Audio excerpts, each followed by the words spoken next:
Good morning, one and all present over here. I, Sakshi Jha, and my friend Vaibhavi Bhagat are here to welcome you all.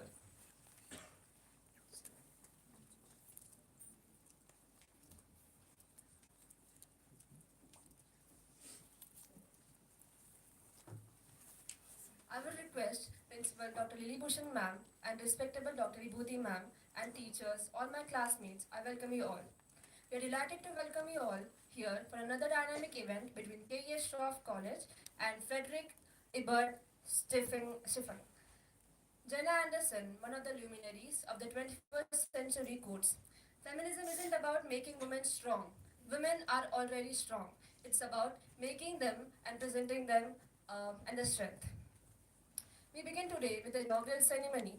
I would request our venerable principal, Dr. Lily Bhushan ma'am, to address the gathering.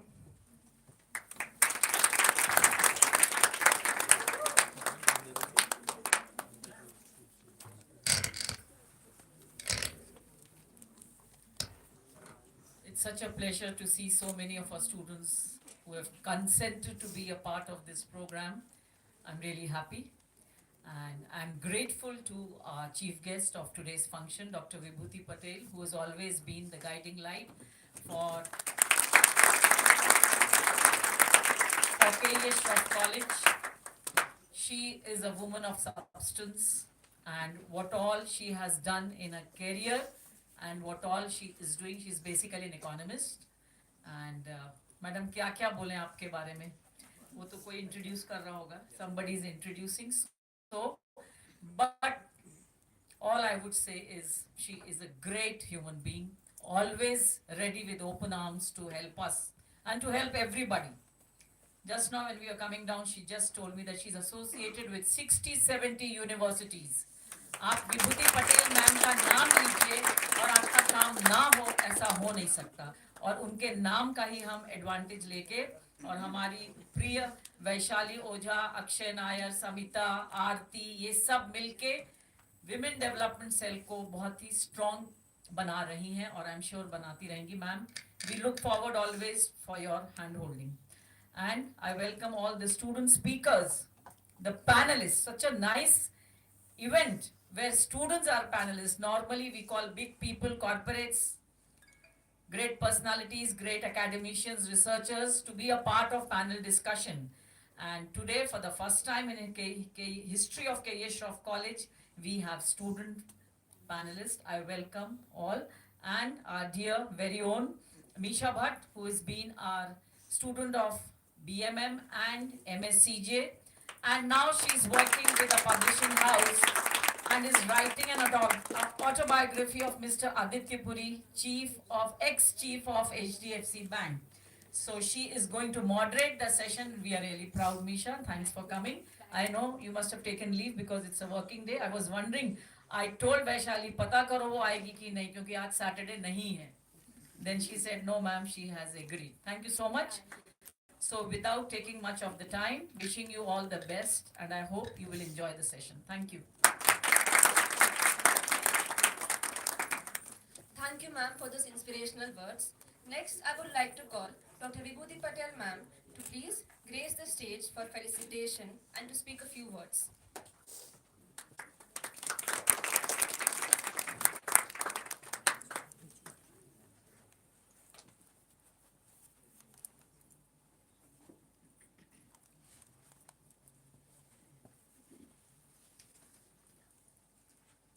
Good morning, friends.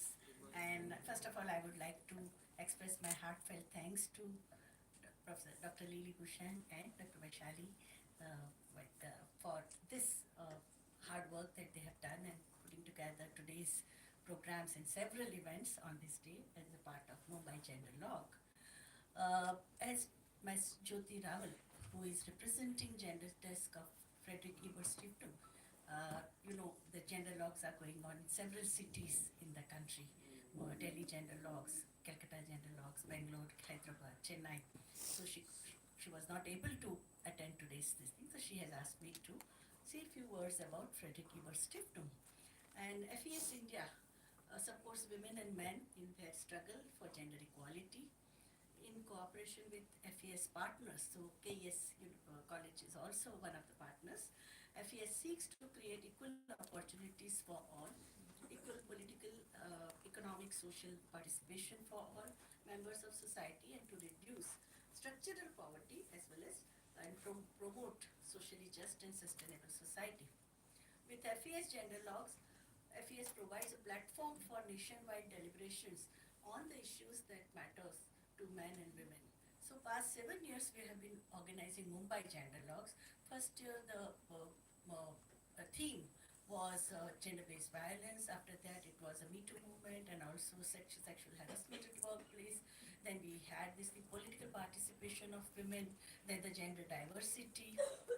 During the pandemic, various implications of pandemic, and now we have getting foothold in public space. That has been the this year's theme, and the expressions take place in terms of paper presentations, street theater, poster competition, essay competitions, competition, and panel discussions. One event is for the event we invite the specialist in the subject, and other event is for purely student, by student, for student, and of students. So this understanding, challenging, and churning gender norms to more towards the gender equality at the political, economic, and societal level is the touchstone of these events. So for past 6 years, we have had more and more partners. So like Pune University, Tata Institute of Social Sciences, SNDT Women's University, and various colleges affiliated to all these universities, they have taken part.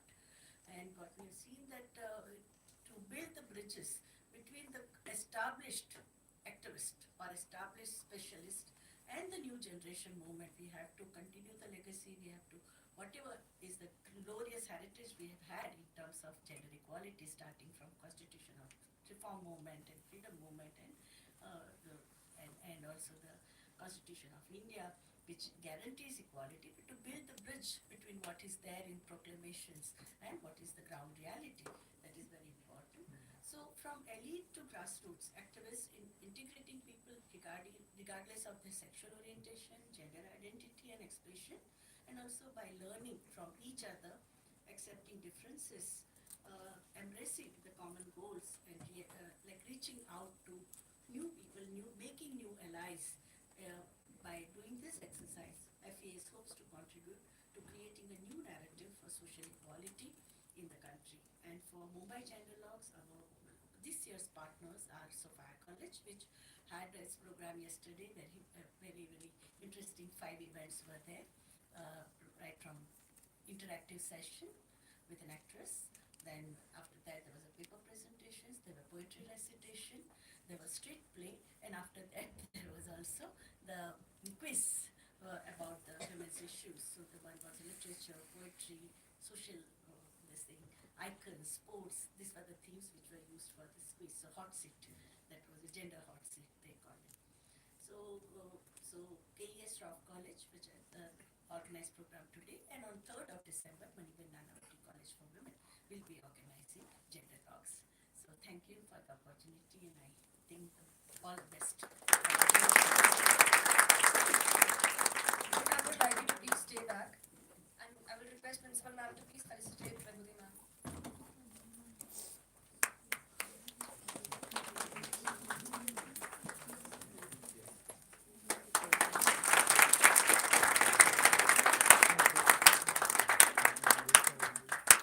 Thank you so much, ma'am. Now I would like Vibhuti to continue forward. To begin with the panel discussion, I'd like to call upon stage our first panelist, Ms. Dhriti Pandey, whose computer savvy whose computer savvy mind will lighten the auditorium with her point of view on modern feminism.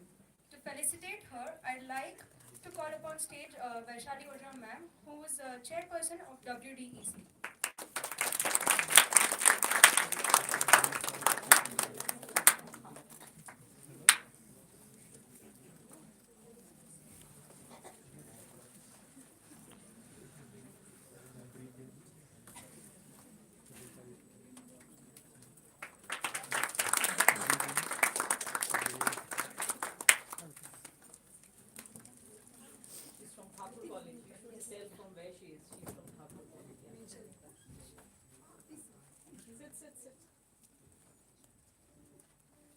second panelist for the day is Anam Chaudhary. Her keenness to pursue a career in mass media is subtle, apart from which she is also an educator. For felicitation, I'd like to call Samita Gupta ma'am on stage, who is a member of WDEC.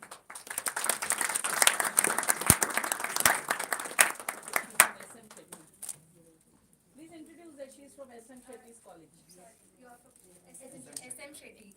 Anam Chaudhary from SM Shetty. You are a panelist now.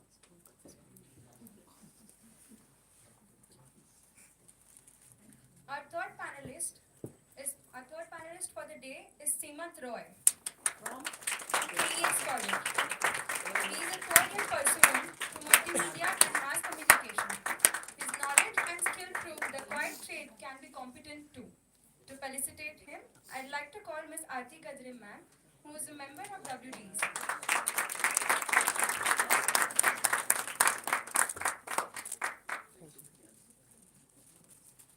you can sit here, beta.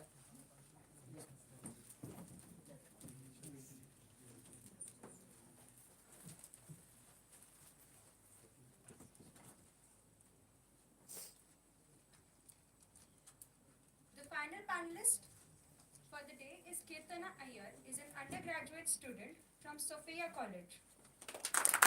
She likes to analyze both music and film, especially in an Asian sphere of art. To felicitate her, I'd like to call Akshay Nair sir on stage. Member of WDC.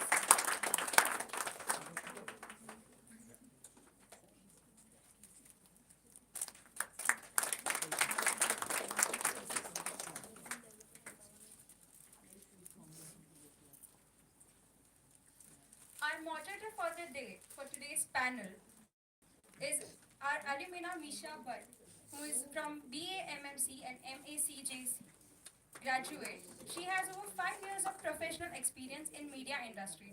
Over the years, as a student and a young adult, she has worked with Republic TV as a news writer, managed media and PR marketing unit under India's oldest and renowned publishing house, Jaico. To felicitate her, I'd like to call upon stage Vaishali ma'am.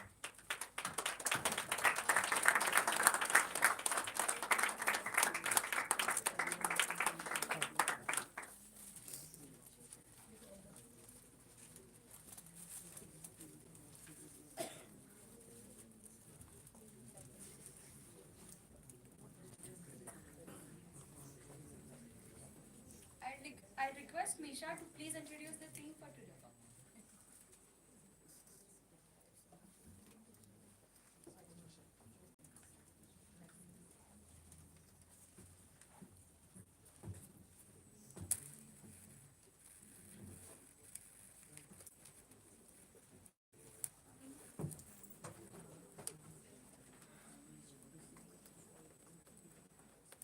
A very good morning to all. It's indeed a privilege and an honor to be standing here talking about such an conversative theme of Gen Z's perspective on modern feminism. If I'm to pause for a moment on the aspect of feminism and talk about Gen Z's perspective, we are a generation that has had an opinion on almost everything, be it music, sports, current affairs, wars, or anything. From different theories that were handed down to us from different generations of the past to the theories that we continue to witness in the modern world, we've had an opinion, a strong one for that matter, on it. Youth, the Gen Z, is going to be a driving force for change, not just here in India, but for many, many Western countries. The startup culture in our own country, the strong voice, the Black Lives Matters movement being headed by women abroad. These are just very few examples of what the generation is capable of doing in aspect of change and in aspect for making sure that feminism is counted for and spoken for, not just by people talking about it, but people actually acting upon it. So now, before we start, I would like to invite individual panelists to come and share their opinion on Gen Z's perspective on feminism. First, I'd like to call upon the stage Ms. Triti Pandey. Yeah. Can you not sit on the seat and can you not pass the mic? We can, ma'am, yeah. No, it's better if you sit and. But I think they'll be much more comfortable because we have a podium and they can refer their refer to How you their want? notes. You want to sit and talk or you want to be there? Works both. Okay. Then sit and talk. Yes. Because वो panel तो वही लगता है आके बोलना is not a panel. I mean, एक mindset.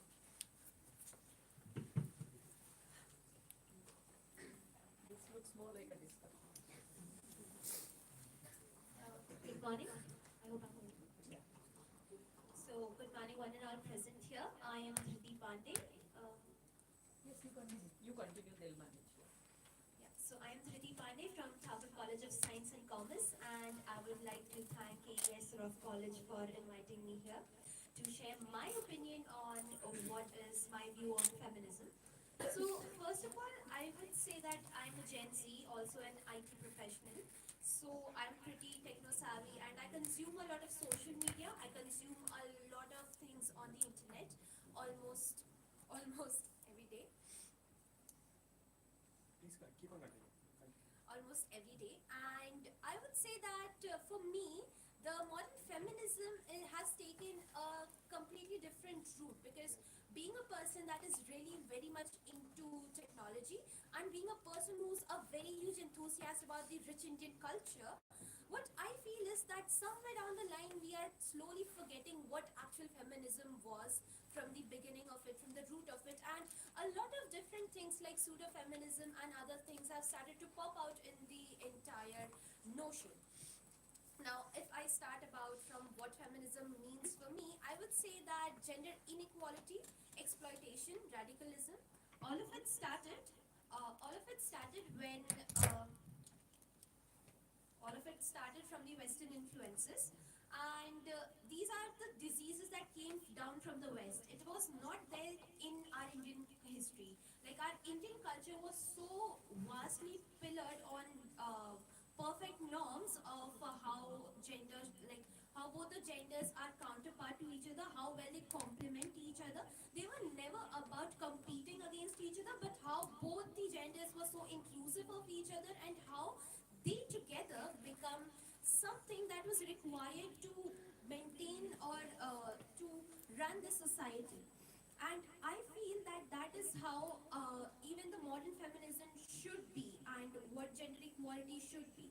Now, I would start with an example of you all might have heard of Lord Shiva's Ardhanareshwar Swarupa, which is that right side of Lord Shiva is him himself, and the left side of Lord Shiva is Mata Parvati, which is a representation of how, like, both of them are two counterparts of the same coin. They both are just part of each other. They are not two different people, and that is just how it should be even now. Now, of course, like there are a lot of radicalism here that no patriarchy should be completely given out. It should not be there, and it is a social evil in a way that is shown these days.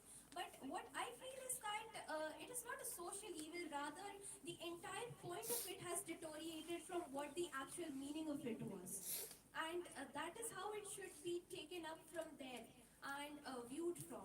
Now, how it all started to deteriorate. Now, let's see to that. When the Western influences started to come into our particular country, that is India. India was like the foundation of knowledge. One of the best universities, that was the University of Taxila, and other such places are temples that were the powerhouses of knowledge. They all were here, and they all kept this like kept this rich knowledge of how to live here in India. And all of it started to get plundered as soon as the invaders came in. They started to ruin and plunder our knowledge. They started to loot our rich temples and also our heritage. And as all of it came, then came in the British rule. Now, the British rule, with their so-called sophisticated idea of what women should be like, because in West, if you guys are not aware, women were not even allowed to vote. Women were not even allowed to choose their spouses. Women were not even allowed to study for a very long time. And the women that used to study were known as witches, and they were crucified, or basically they were punished for being someone who wanted to gain knowledge.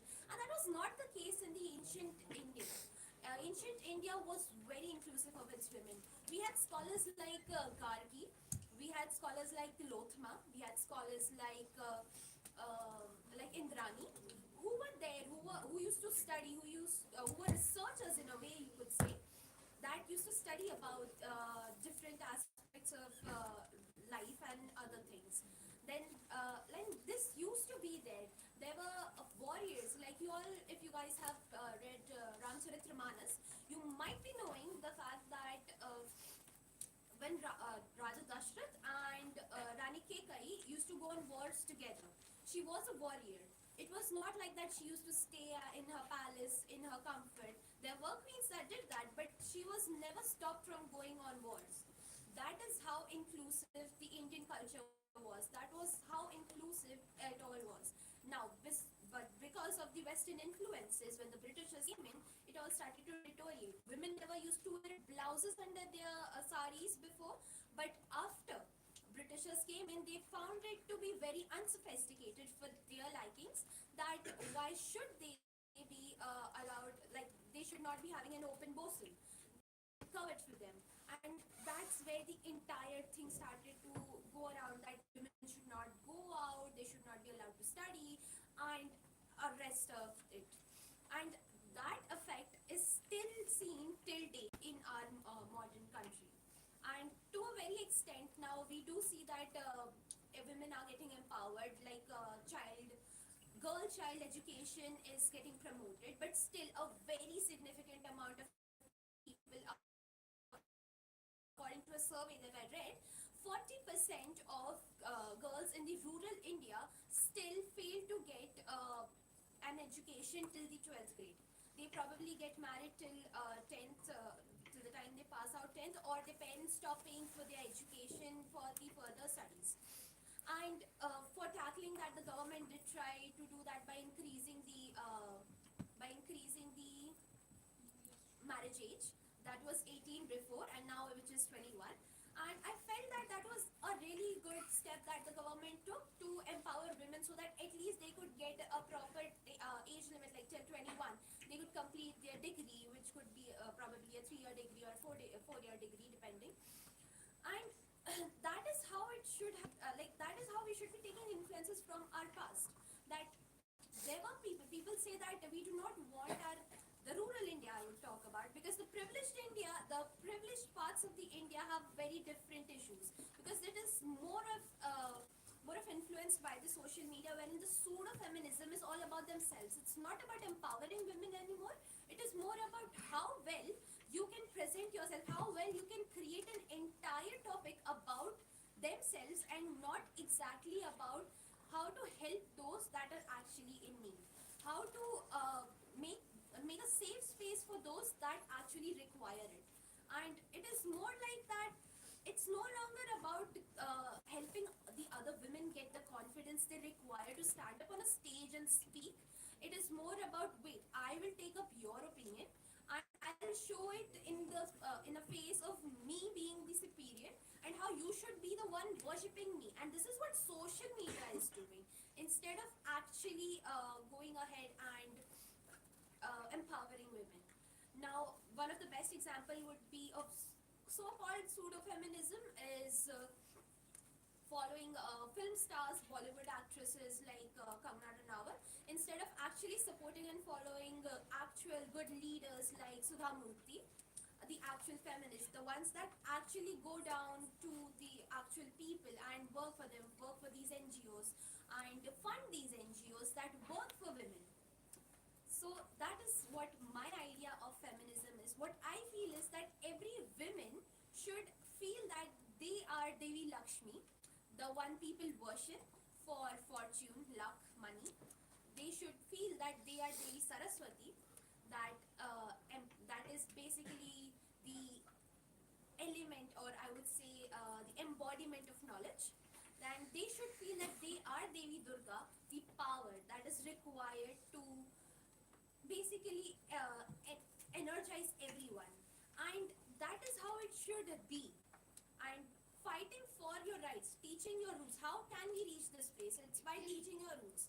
Now, how everything started to to deteriorate? It started to deteriorate because of generations and generations to come. It started when we started to plunder the knowledge, and it can be gained only when the generations that is to be coming are taught about how they could treat women well. They could treat how inclusive the nature of entire thing is, and treating and actually making them do, like, if there's a boy in your if you have a son, teaching that son that doing household chores is not the work of a woman. It is a daily necessity that both the genders should know. It should not be like, oh, you're a girl, then your wife should be the if you're a boy, your wife should be the one doing it. No, it is something that both the genders should know. It is not something that only one gender should be dependent on, whether it be cooking, doing the daily chores, or it be any such things. And even when it comes to entrepreneurship, India is a growing country. Entrepreneurship is basically everywhere in our country, and making sure that as much loans and as much grants the male entrepreneurs are getting is same as what the females are getting, because an idea is an idea. It should not be just based on what the gender is. And that's what I would like to say. Thank you so much.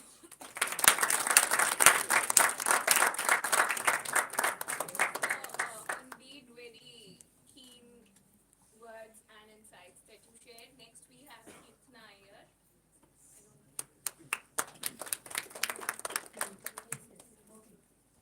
Good morning to one and all present here. I am Kirtana and I have come from Sophia College for Women.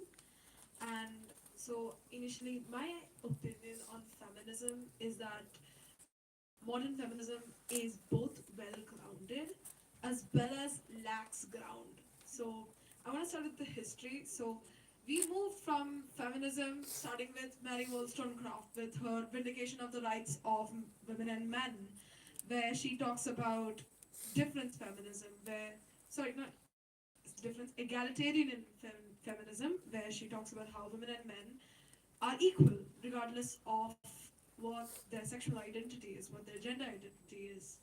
And we move there towards a feminism where we are the first wave talks about voting rights, the fight for voting rights in USA, in Great Britain. Then we move to the 1970s with the sexual liberation movement, where women talk about how they want reproductive rights, how they want the right to choose what they want to do with their bodies. But a curious thing that I see throughout this is that it's white centered. It is white feminism at its best, and in the very early days of feminism, black women were actually excluded from the feminist movements, and due to the civil rights movement in America in the 1960s, they themselves developed a separate kind of. That's where feminists like Audre Lorde in their essays on Sister Outsider talk about how race affects feminism, and that's where we come to the modern day, where feminism is centered around intersectionality. The idea that my identity as a woman, both cis as well as trans women, is affected by intersectionality is such an important feminism, because we know that capitalism affects every one of us. We know that we are in a stage of late stage capitalism where all of us are essentially commodities, and that our value is through our market value. And I think one of the most important things that this intersectionality has come up is because of queer feminism. So when in the 1970s we had the Stonewall riots that kicked off the pride marches that we have, and how the contributions of black trans women who were at the center of these riots shaped feminism to include gender and sexual orientation as one of the most important parts of it. Because as a queer person myself, it's really important because it matters. My identity matters, it it's especially important in the context of India, because Dalit feminism is rising, and the fact that my caste is all omnipresent in our society, and that also affects how we look to feminism, because we are all in this mess of, the white patriarchy and then the Brahminical patriarchy affecting all of us. And it is important that modern feminism takes into account the idea of caste as well as class, with Marxist feminists coming up. Also, and the idea of sisterhood is also really important, because Carol Gilligan talks about how women should view each other as sisters, but that idea does not necessarily include trans women in it. And it's essentially the idea that we need to account for trans women as women. They are not separate from us. And a lot of lesbian movements in the early 1930s, especially white lesbian movements, kind of characterized womanhood as something related to body parts that you have, and that is not something. It's for them as well as us.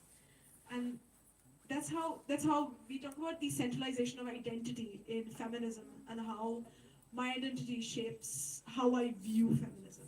So if your sexual orientation matters, your gender identity matters, and how we view feminism as an intersection of all identities and how we can achieve equality. And connected to queer feminism, it has also brought into discourse on masculinity and how we view masculinity. Because at first, feminism, as the word suggests, is very women-centric and emasculating other men. And feminism brings into account this particular idea that men can be vulnerable, men can cry, boys can cry. That's the tag phrase for, and how we should normalize a humanity within masculinity, and how we should do away with toxic masculinity. And throughout this entire discourse, how social networking sites affect feminism, because it brings into account this idea of performative activism, where we have genuine Instagram accounts and Twitter accounts and YouTubers who make content on feminism and encourage actual activism. We have people like Blair Amani, who is a black feminist.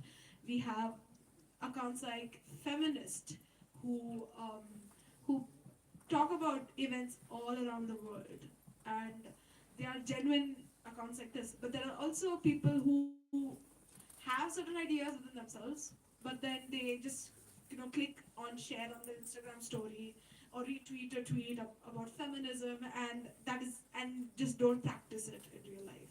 So that's performatism and how that shapes discourse as well.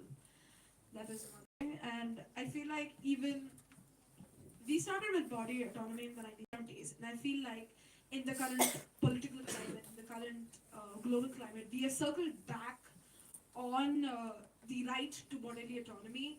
Whether you talk about in the US, where Roe versus Wade has been cracked down, and women are fighting for abortion, the right to abort, and whether we talk about the UK, where the NHS is not accessible and is not providing gender affirming healthcare to children, because they believe that children cannot choose their gender, whereas stats actually proves that a lot of people know that they are trans or know that they need gender affirming healthcare at a very young age. And also with unfortunately Rishi Sunak talking about how he wants to remove trans people from the Equality Act because he believes gender is biological, when it is a very social construct.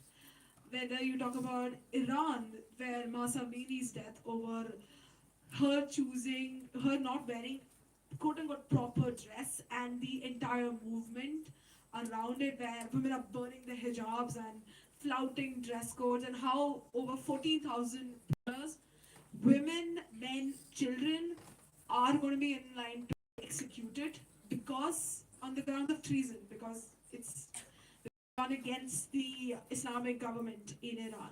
Whether you talk about India itself, where we have had so much discourse in Karnataka, especially about Muslim women, the right of Muslim women to wear hijabs because it is the right for me to wear whatever I want. It is not up to a government ruled by old men to dictate what I want to wear. It is my right to bodily autonomy. It's my right to be able to access abortion, my right to access sanitary products, my right to choose who I want to marry, choose my own partner. That is what I think feminism is. And the last thing I want to say is climate change and how ecofeminism and how we um, relate to the identity of nature being exploited by capitalist governments as through our own struggle as women, cis and trans in society, and how we are trying to bring a kind of connection between us and how we're trying to encourage fighting against climate change as fighting against capitalist structures in society. So that's my view on feminism. Thank you.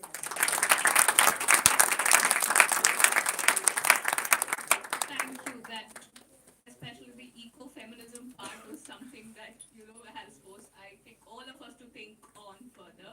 Next we have Mr. Simon. Good morning, everyone. And I believe, as a person who's from Gen Z, but we are ruled from people of older generation, and that's logical because they are the ones who have got the votes, and we are the ones who have elected. Or maybe when they were elected, we were not eligible to vote. But next time, we will be. And we'll choose the government that will look for the collective welfare for all of us. Now, let's come to the modern feminism part. Uh, Today's day and age is full of information, courtesy to the social media. We have different narratives, different viewpoints, and in fact, every person has a different opinion, and all can be differentiated from each other. But what modern feminism I have come across is that they are against the idea of state and family. On the point of state, I will say that a state is necessary because if the state is abolished, then might is right. किसी में दम है मुझे रोक लो, that will be the situation. So we need a state to have a collective control, where the ones who are not that empowered, they will have the protection of state, whereas the ones who are powered will be controlled by the law of the state. No powerful person can just come up to me and say ki, do this or that, else you will be finished. I have the police to protect me. That shall be the ideal case. And on the part of family, well, there's a British feminist, Sophie Lewis, where on her when her mother was on the deathbed due to cancer, she said that if there was a system where the family was abolished, her mother would have been taken care of by her neighbors. So, well, that can be the case. As a human being, we have to care for everyone. Going to the traditional Indian philosophy of Vasudhaiv Kutumbakam, where we believe all living beings, not only humans, but also animals, plants, they are all part of the same family.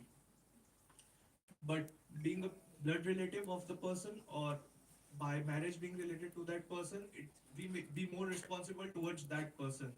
The way I will run and I will hustle to protect my family and my people, whom I consider as my well wishers, I'll always strive more for them. But as for someone who is not related to me directly, I will look at the situation if it will be right or wrong.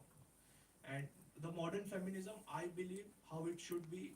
I'll state an example.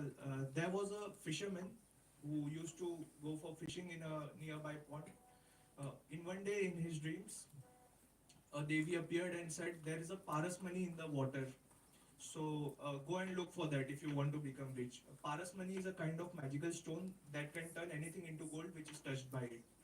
So the fisherman went to the pond and he started to take out stones that used to come out from the pond, and he used to touch it on metal things. He kept doing that for days and was wondering that why am I not able to find the paras money. Then one person came to him and said, "Brother, what are you doing?" He says, "I'm searching for the paras money that Devi has appeared in my dream." That person says, "But the what have you been holding in your hand?" He said, "I am holding a metal rod." He says, "But that's gold." Then the fisherman was like, "Well, I was unlucky then. The paras money came, but I was not aware what exactly was my goal. I kept on testing the stones instead of focusing whether the stone is turning the metal into gold or not." That's exactly how we should be focused on our goals and be aware that what exactly our goal was. Where the modern feminism is deviating somewhere, at least what is the prominent modern feminism? Basically, feminism, or for that matter, any ideology cannot be defined by a single person or by a small group of people. But what's the most prominent idea by the ones who are the flag bearers of that. We have recently seen a big political party split in Maharashtra, and now everyone is in dilemma that who is the actual custodian of the legacy of that party. It goes just like that. Who will be more powerful and prominent will be deemed to be the custodian of that. So we have to be sure for that. And for gender equality, I believe everyone should have equal and equitable access to all the civil rights, such as right to vote, right to education, access to opportunities for a livelihood. This is all that matters, because beyond that, state and other institutions, that societal institutions have no right to dictate what a person should do. But yes, at the same time, that person who believes that the state or the other institutions don't have any right to dictate, he can be judged by the people, and he may be excluded if they feel that practice is not as per time, because things and situations change as per time, so as the practices. And now I'll talk about some of the part where Indian culture and society is always blamed that we have been subjugating women as a culture and system itself. No, there was Maitri, one of the prominent women scholars from ancient India. We had Leelavati, daughter of Bhaskar Acharya, who used to discuss with her father the various systems of mathematics. Then we had Rani Durgavati of Gondwana. She was the queen. Then we had also heard of the princess of Kaling, Padmavati, confronting Ashoka in the Battle of Kaling. This means that women were allowed to go and participate in the war if the situations needed. This means they had access to all the educations. And now let's talk about the present state scenario. Do we need feminism? Yes, we do need feminism, because it's the voice of our people. Any voice that comes from the democratic structures, now we are a democracy. The system of governance that we used to be in the past, or we may be in the future, that's a different thing, but let's talk of now. What we will do today will shape our future.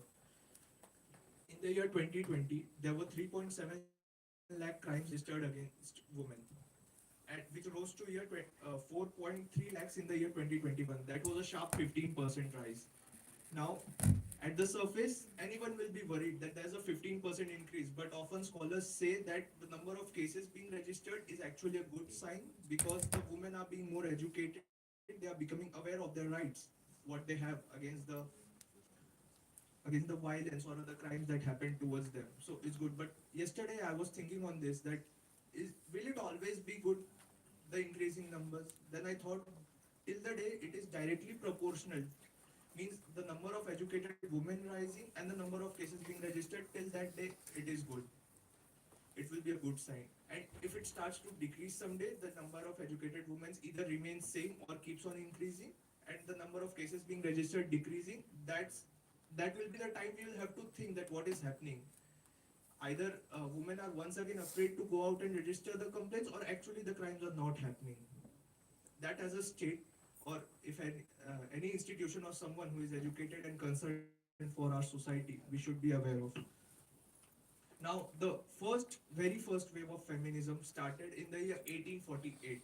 Although the term was coined in the year 1970, somewhere near that, but in the year 1848, two women, Elizabeth Cady Stanton and Lucretia Mott, they together started a feminism conference in a church in New York, where they met with 200 women, and they passed a 12-point resolution which included the right to vote.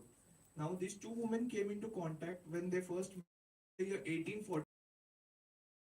They were denied the right to enter there, just because they were women. Now, I feel that this instance is a milestone in the history of our society, all the societies across the world, to achieve a gender equality. Sensitive towards one matter is that even in transgenders, there are actually two types, trans men and trans women. So we have to actually go towards four genders that needs separate space. Uh, Women, men, trans women, and trans men. These four have to be categorically recognized by the governments as well, so that we can establish facilities for them. And I believe this will be the most uh, legible and prominent way to solve the problem of gender equality. Now let's talk about the discourse of including transgenders in the discussion, or at least we discuss about them or not. In Mahabharat, there was Shrikhandi, who was a transgender, but he used to live as a prince. Even he fought in the war. And during Ramayan, there came an instance where everyone gathered to escort Sri Ram towards his Vanvas. Everyone was assembled on the banks of the river, and Ramji very lovingly said that all the men and women now shall return to their place. It is said that for 14 years, all the transgenders of his subjects were waiting for him to return because he only ordered men and women to go. With this, he was impressed and then said, uh, "You will be always honored in the society. No auspicious function will be complete without you." And we can see it evident even today that when there is a child born or during marriages, transgenders are invited and also respected. So I feel that now we have all the resources, we have the internet, we have the democracy where we have the legal rights to have a discussion. And I strongly believe that discussion is the antidote to misconception, where we can all live in a society, loving society, have care for each other, accept difference of opinions. Thank you.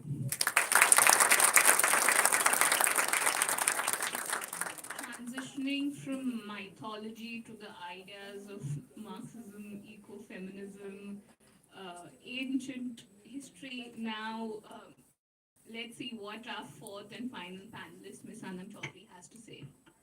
Mics makes me nervous, so no mic. Oh my. Okay, so let's start with what is feminism. A plot twist: feminism is not about hating men, okay?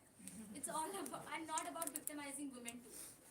I have come across a millions and trillions of articles bashing about feminism, what is feminism, why do we have to follow feminism, and even when I asked in my college, like to all my female or male friends, mostly they are like, feminism, what is this? Just a disgust. They have joined a dead end to this, movement, feminism. I don't know what they have. The fear of that they are going to be labeled as feminist, or what the feminism are actually doing, they're unaware. So they have, got a fear. So should I be a feminist, or should I know they have a second thought in their mind, like what should I do?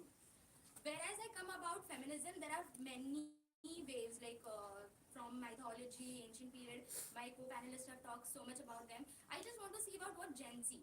As in the starting we told, we have so many resources, and Gen Z have about the silliest thing. We have opinions about silly things, literally everything. So why can't about feminism? Why can't we actually think about feminism for once and start to deteriorate the bad things happening in the society? So when we talk about feminism waves, let's have a short recap of the history, very short. All the waves just say about one thing: rights and rights and rights, equality and equality and equality. Nothing else. They are just talking about to equality every time, whether it is suffrage, or whether it is talking about political movements inclusive of that. Females only want equal things that are given to men, and also they are just asking for them to feel safe in an environment, right? We are in Gen Z. That is such a shame that women can actually today can't work. Even the friends, like the hostel case that happened recently about the leaking of the video, it was so shameful when you hear about Iran. The men says that we are going to rape women before they are going to die because they should not enter heaven. What kind of disgust sentence this is? One of my friends, I was lately there sitting with them, I was talking about this topic. They are like, why are you thinking about feminism or equality? That struck my mind. I thought I have to change this mentality of the people. We are just called as Gen Z, but the mind is still like before of our parents. Our parents are still eligible. They think what is actually going on. Gen Z, when we talk about the perspective of Gen Z, I think feminism only works when we are united front. Andre Lord says that I am unfree even if there is a woman that is unfree. Why? Because the shackles of her is my own. So she says that even when when other women are unfree, I feel like I am trapped somewhere. I need to fight for them. It is only going to happen when you fight for the united front. Okay, so when we are together, I am not asking someone to give me more liability or more preferential amount because I'm a woman, or no, I will not stand that I am treated poorly because I'm a woman. I just want equal rights that our men are generating day by day. Of I want the position that a male ability has to, same ability in me gets the same position. We don't fight because you're a woman or a man. It's just that. Thinking about mythology, ancient period, yes, that time it did happen. What we have to do is we have to think about the future. It has totally depended about the ways that has getting, it has changed the mindset of the people every now and then. I don't hate men, or I don't think women are superior to men. It's just about equality that I'm going to start from the, I started from equality, I'm going to end till equality. Let's come to the factual, facts that are been there. 1982.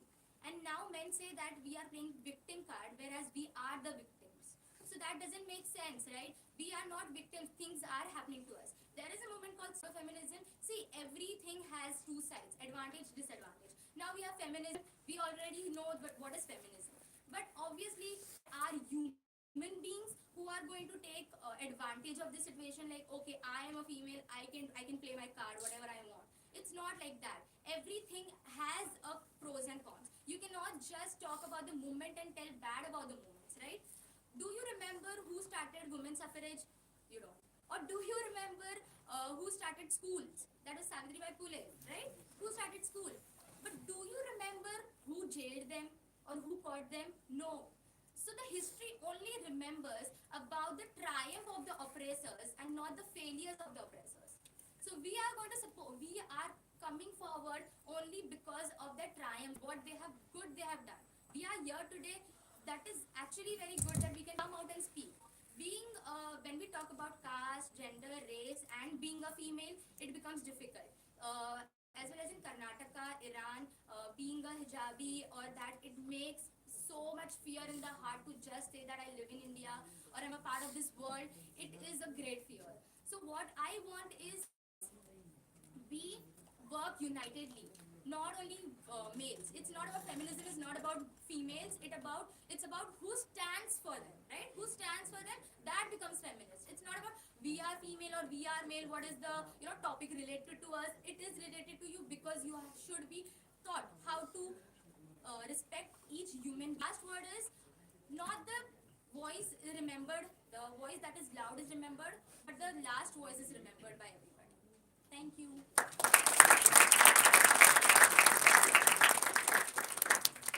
Those were indeed very inspiring words from almost all our panelists. Now, before I get into the question round, I would just like to make a remark here, which the remark being that a lot of us often forget that feminism does not mean that only women or only trans women or trans men speaking for the rights of women.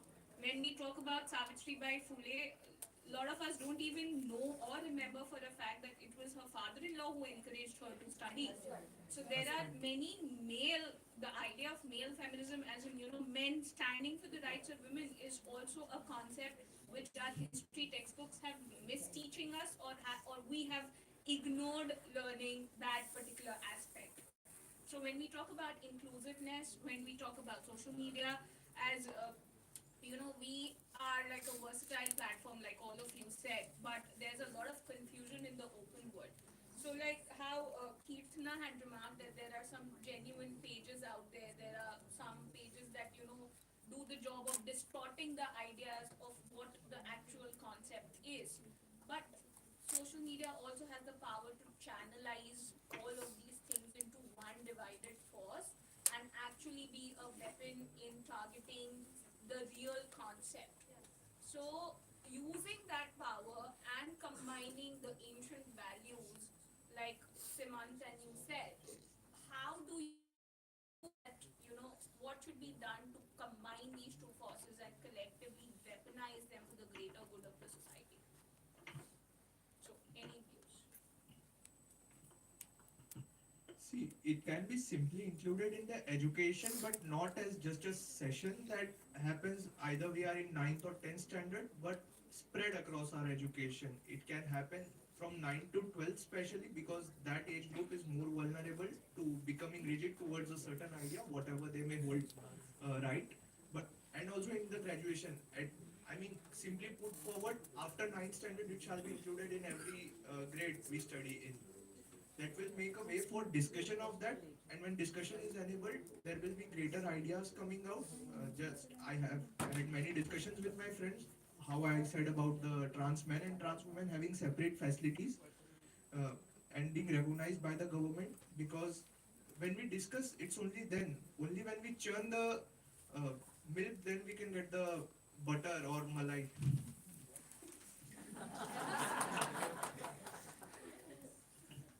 Okay, so like someone said, education can be one of the biggest ways in which we can, you know, combine the values of modern day feminism as well. Because if you see in, of course, our history, Indian history especially, you all must be knowing homophobia is not an Indian construct. It is a British construct because of the penal code in Britain that when we were a colony. And therefore, there has been a lot of respect, as someone said again, for trans men and trans women in society. And exposure is really important in that sense. If we say we have to start with our parents, we have to start with proper sex education that comes in, and how we have to teach our children that our history is not like as sanitized as it is presented to us. There is sexual liberation has been such a big part of Indian history. You know, like the way prostitution or commercial sex work has been treated in Indian society before pre-British and post-colonialism is vast. Like the commercial sex workers were treated with the rights they need, the respect they need. Of course, like it wasn't considered law, as you know, if you've seen Gokubai Kathiawadi, you must know. There, but it's important to acknowledge labor as labor, regardless, because we might say that a person might be forced into commercial sex work, and that is true.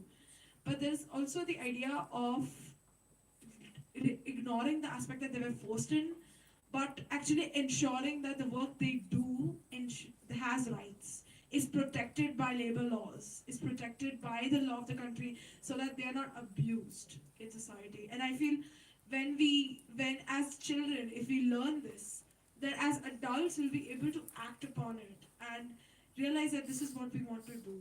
And of course, social media plays a huge role in exposure. A lot of the ideas I have now are through reading articles that were brought about to me by watching video essays on YouTube, which is my hobby. But we can see that exposure really helps in knowing our feminist history, because our history is actually not history; it's her story.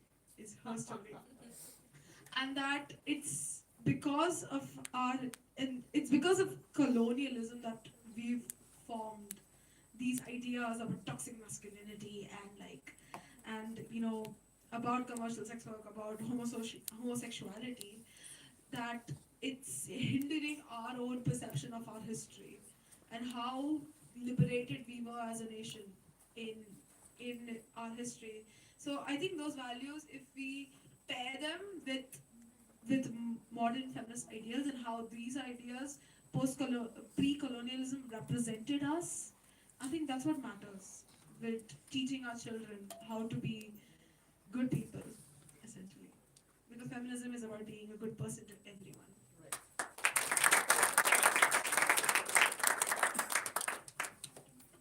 So, I would first say that the idea of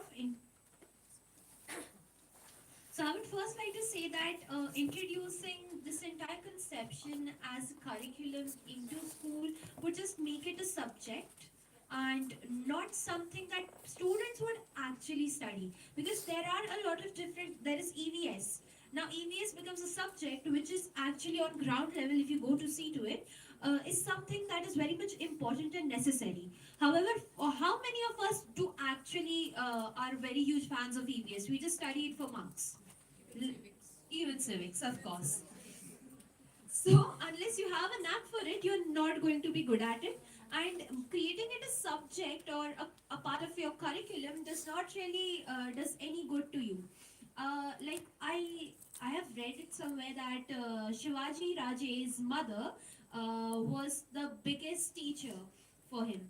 and he became the heroic king of the Marathas just because how his mother taught him everything. So what I feel is that the people that we are so close to, so connected to, it's our circles. When we start a discussion, it's when we initiate a discussion. That's how the ideas start to incorporate in people, and not just because it's a part of a curriculum. It's if it's a part of a curriculum, it's just going to get bashed about by students and the younger generation.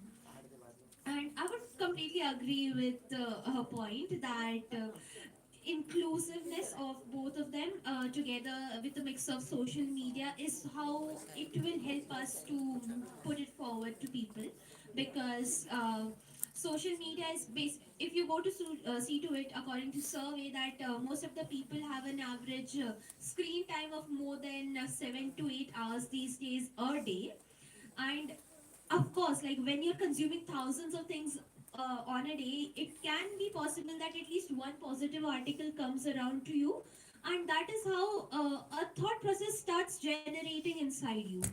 And that initiating that thought process is what I feel is something that is necessary. It's just like you need to have a spark before the entire fire starts. So that is.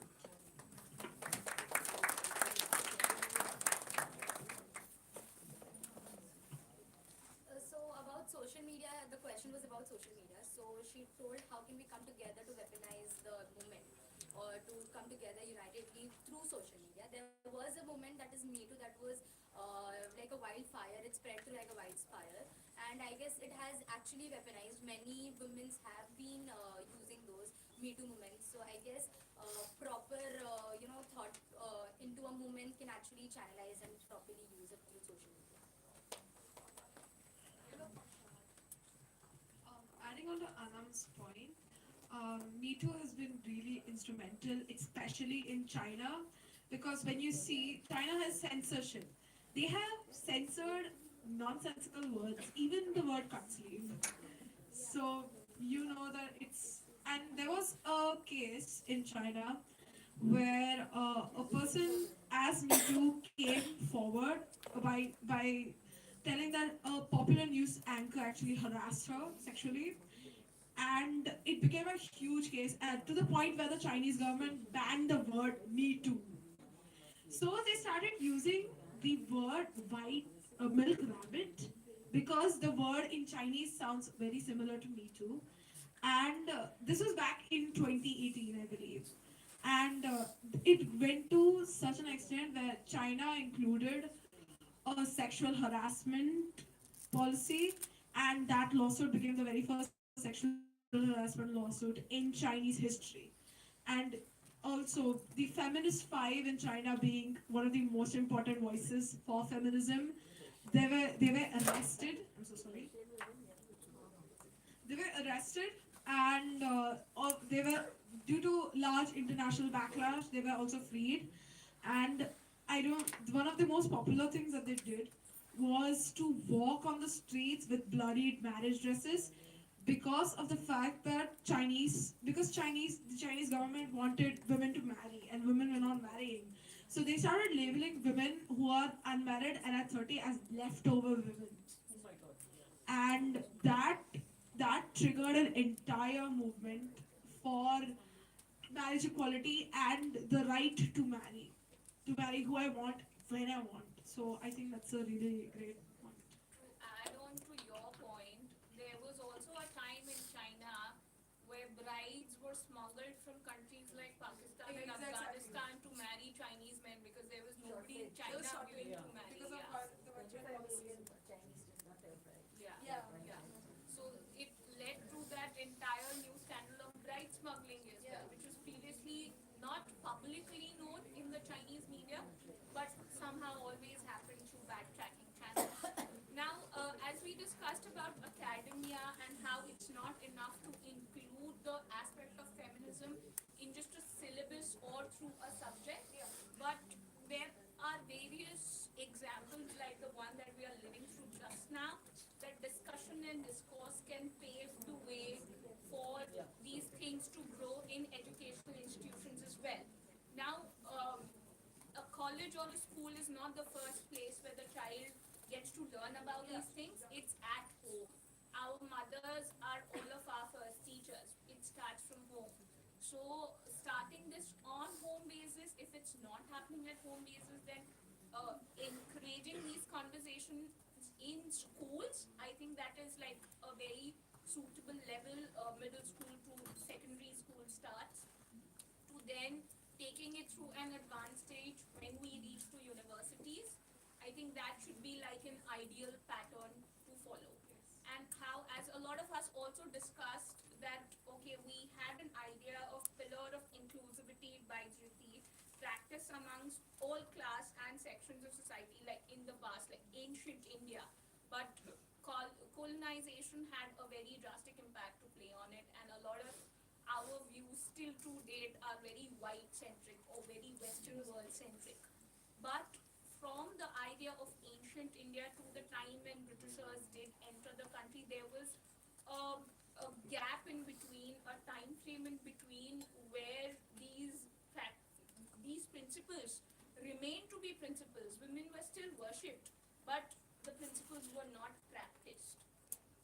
And when the Britishers did come in, like they did not just in India but various other countries as well, that is like a separate case. But even today, when we are trying to wash off the impact of colonization, a lot of sections of society, they remain vulgar to the idea, and fact, because education is still a very far-fetched idea for most people in rural parts. It's still growing, but it's not accessible to all. So what do you think in that sense, that has inclusivity in terms of gender reached all spheres, or are we still far and need to take a high road on this level? As far as I mean, not only India, as far as the whole world is concerned, the study of gender is very far off. Not only in rural areas we don't even talk, urban areas itself, where we are supposedly very high class and like forward and like independent. It's not. It's not. Gender in urban and rural view is still binarized, and it's crucial to inculcate the idea that gender is not binary, but it is fluid. Gender is fluid. And Simant actually mentioned that we should treat cis men, cis women, trans women as separate categories. And if I can express opinion, I frankly don't agree with it because there's a point that a lot of trans activists have brought up is the fact that this idea of creating separate categories for all men or for men and women actually isolates them even more from society, because this, as I've talked before, this has happened before. And actually there was a term that was coined that was called women with an X, which refers to all kinds of women, whether they are cis or trans, or even don't identify as either women or men, or both. But many have objected to this idea because it isolates them even more and creates this exclusionary framework for them. So they want to be identified as women. And in India especially, the idea of sex education is very underdeveloped, because we have created such a taboo about the subject itself that mothers are not willing to talk about it with children. For me especially, when I talk about feminism, I can't approach my mother because I have views and her views are like, of course, like what she has learned as a child from her parents and seeing her parents. And also we also have to inculcate, I mean, we can, of course, ideas about secondary sexual characteristics and sexual education, including in like sexual intercourse, can be inculcated in the later stages, such as in teenagehood. But at the toddler level, at the level of like early childhood, late childhood, we have to destroy this idea that family can only be heterosexual. It can be only between there's a man, there's a woman, and there's a child. It can be a woman and a woman, a man and a man, a trans man and a cis woman, a trans woman and a cis man. Family is an emotion. It's not about what's your gender and what's your sexuality. Because at the end of the day, a children will see two people who are raising them and will see them as parents, not as a woman and a man, a cis woman and a cis man. So the idea of a heteronormative family can be deconstructed at a very young age. We can just, because children are so innocent, they will just accept it. If we tell them, well, a family is between a woman and a woman and a man and a man, and can be anything that you want yourself to be. And I think that is a very important idea to be inculcated from childhood, and then later on, we have to really work upon sex education and talking about sex openly, which does not only include the icky parts of sexual intercourse.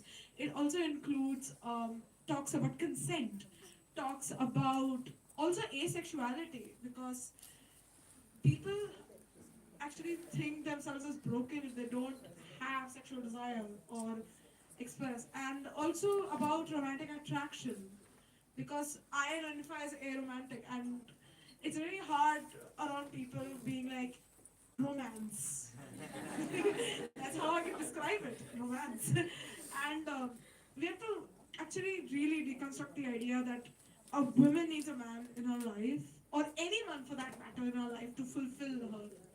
It's we are as individuals, we are fulfilled by ourselves, and I think that's a really important idea to focus on.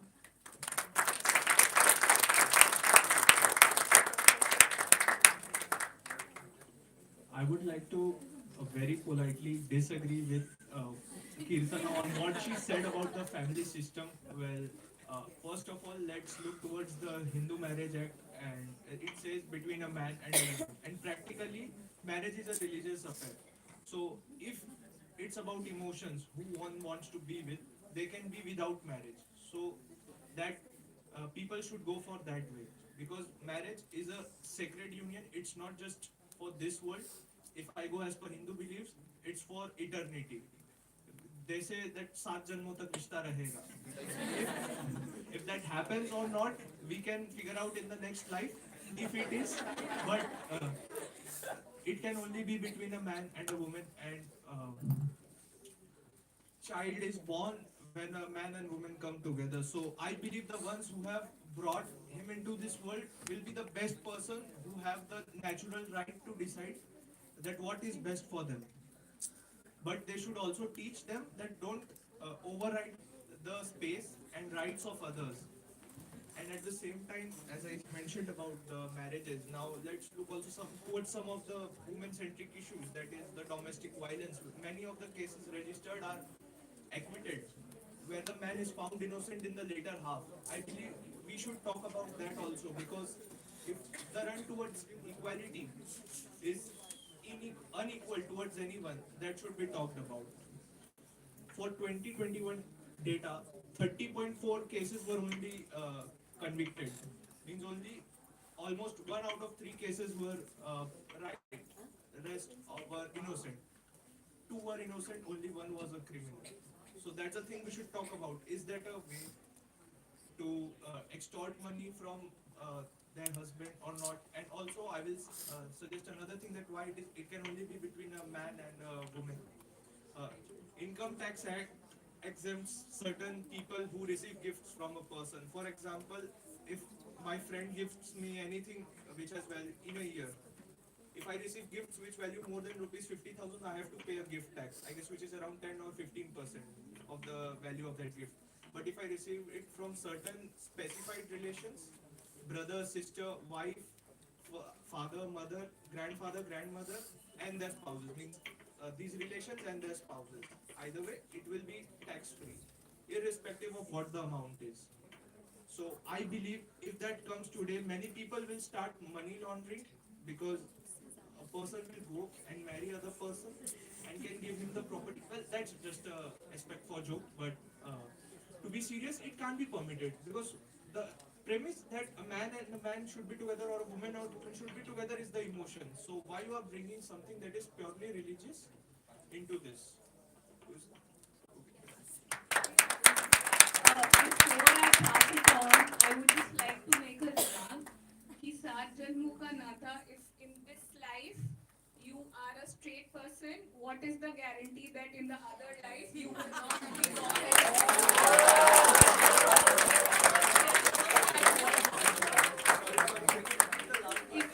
if you marry a woman in this life out of your consent and will, सात जन्मों का नाता, okay, you are dead, next 60, 70 years, you are dead, okay? And what if in another life form, both of you are born as a woman and like each other? रहेगा नहीं. Consider that aspect also, okay? Before. Also, like, maybe a gay or any partner, they want to adopt a child. What about that, right? So then we have to teach them who is the mother, and then they have to decide, right? Like, will I be the mother? Why parent is always known as mother and father, or father or father? Why can't be they known as father and father? So that I want to come. First point, marriage has been proliferated to us as a religious idea, but it started off as an economic proposition. As Joe March says in Little Women, marriage is an economic proposition because it's why do at the beginning we had the concept of dowry, right?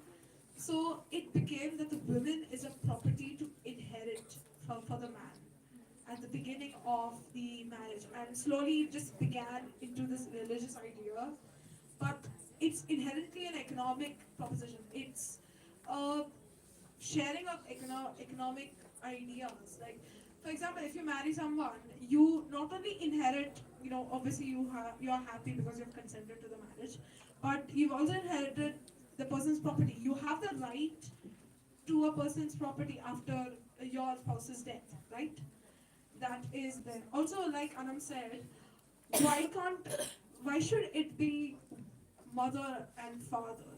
And also the idea that in a homosexual relationship, there is a mother and a father is a very dangerous idea because it inherently furthers the stereotype that gay men are feminine and lesbian women are masculine, and this it furthers this idea, and it's very dangerous to further it because of the fact that regardless of your sexuality, you are if you identify as a man, you are a man.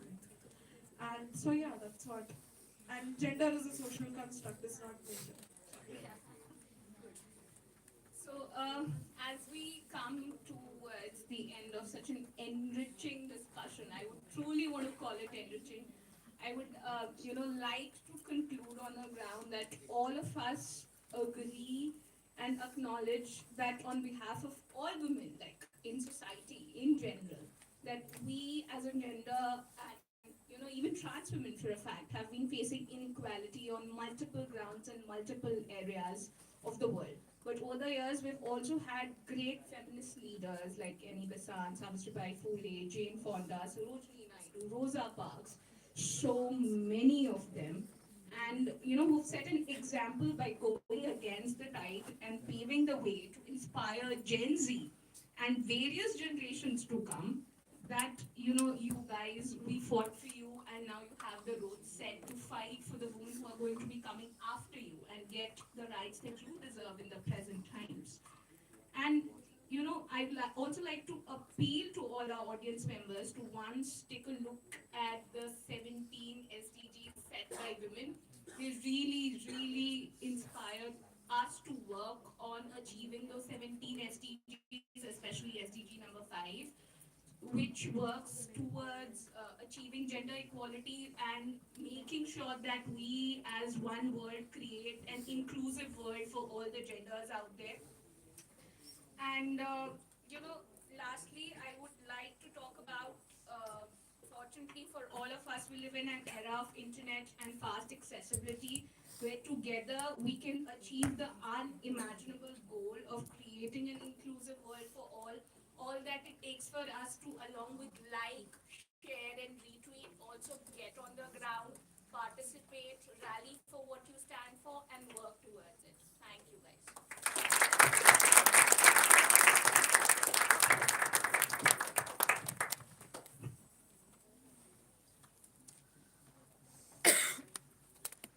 Please be seated, everyone. Now we are going to watch a video.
Excuse me.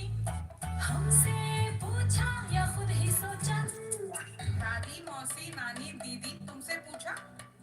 अरे ना ना बेटा कभी ना पूछा, कोई ना पूछा। सारे शाम भोर कर शोर शोर चल टीवी पे बड़ी बत्तियां, बड़ी जोर जोर हुई बोर बोर इग्नोर करे क्यों मेरी पत्तियां? लाइफ हमारी नियम तुम्हारे बिन पूछे ही बन गए सारे। जो मैं रखूं मांगे अपनी sorry thank you ta-ta bye bye. करोगे मेरी मर्जी कब करोगे मेरे दाएं बाएं।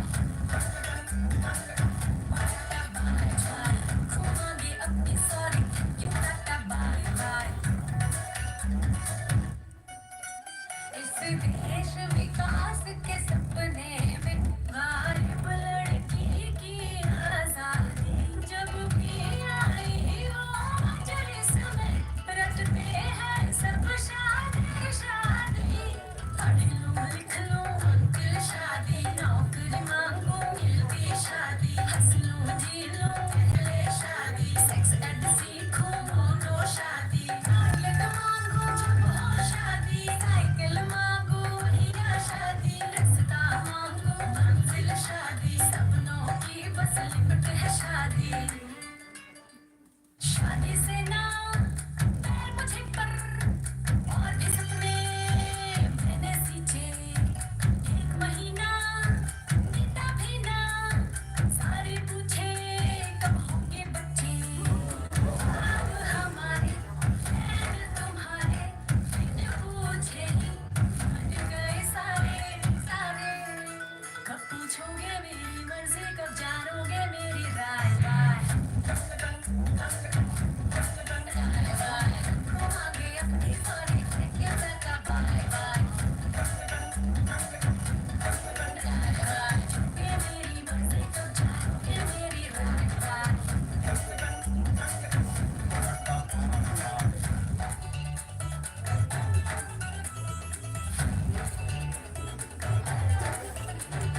खबर बड़ी ही खतरनाक है, हमसे पूछा कहे है नारी, हर गली गली और बारी बारी। बेटी बचाओ बेटी पढ़ाओ सेल्फी विद बेटी खिंचवाओ, फेमिनिज्म का ले दिया विटामिन बेबी जूता फिर भी hit. The nation wants to know. This is too much. मांगे तो हो गया too much, too much, too much, too much। अपनी दिल की बात सुनाए लो जी सुन लो कान लगाए गाए।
education program, and she also organizes theatre workshops. She comes to even Vacha, our organization that works with discipline.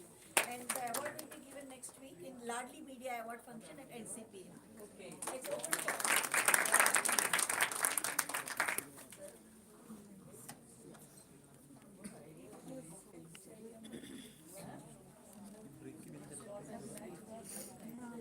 With this, not forgetting what an amazing panel discussion we had over here right now, and I'd like to thank every single panelist over here for sharing their amazing viewpoints. And I'd like to invite Vaishali Ojha ma'am, Chairperson of Women Development and Empowerment Cell, to give a vote of thanks.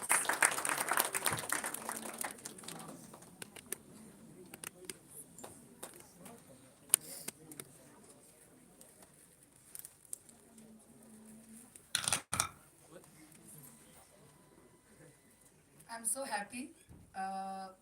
First of all, thank you all of you. I know this is the holiday period is going on, and after request and also a sort of enthusiasm which I saw in some of the groups about the topic, that is Gen Z's perspective on modern feminism. So this particular panel discussion was for you and from you only. All the panelists are almost, they are all in the age group of 20 to 24. And if they can think gender in that way or that manner, why we not? This is a major matter of concern that we don't like to think only, right? So let's go for a formal vote of thanks. On behalf of KES family, I take the privilege to thank every one of you for this particular student panel discussion, a huge success. My deep sense of gratitude to Ms. Jyoti Rawal, Program Manager, Gender and Social Justice, Frederick Burt Stifton, for showing faith in the WDEC KES Shroff. Our very own mentor for WDEC, Dr. Vibhuti Patel, who we owe huge debt of gratitude to you, ma'am, not only for your gracious presence, but for the constant support and guidance. My gratitude to the moderator of the session, Ms. Misha, for taking her precious time and for being an excellent moderator for the session. Our panelist, Kirtana from Sophia, Dhriti from Thakur, Anam from SM Shetty, Simon from KES. I'm eternally grateful for accepting our invitation and coming all the way from various corners of Mumbai. I'm sure this discussion will add depth to the content. I would like to thank our management, our principal, Dr. Lily Bhushan, and our vice principal, Dr. V.S. Kannan, for always being enthusiastic and supportive. Our very active and energetic WDEC team, Ms. Aarti Gadre, Ms. Samita Singh Gupta, Mr. Akshay, for always being there for me for all the initiatives.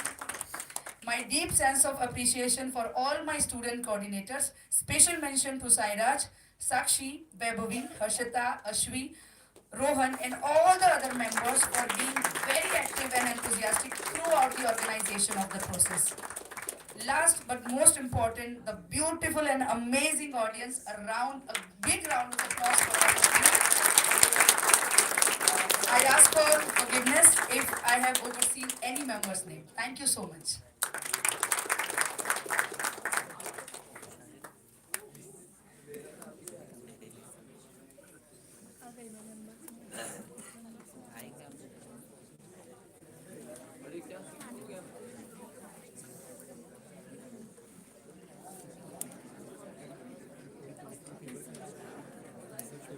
Moving ahead with presentation. Researchers has formalized curiosity. It is a poking and praying with a purpose, quoted by Zora. Today with us we have many researchers.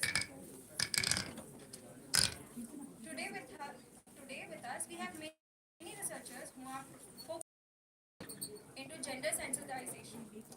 Academic institutions where gender even though in India the majority of educators and women. We are being presented with 5 papers looking into and possibly finding a solution to this. So now I'd like to call upon stage Miss Ashwi Solanki, who would be the first presenter.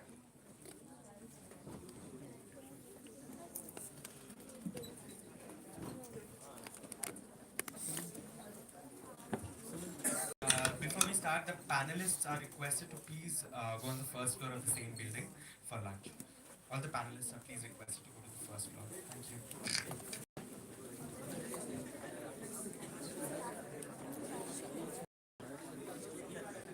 Only panelists will move out. Please, rest everybody be seated. You won't get your participation certificate unless you sit until the end.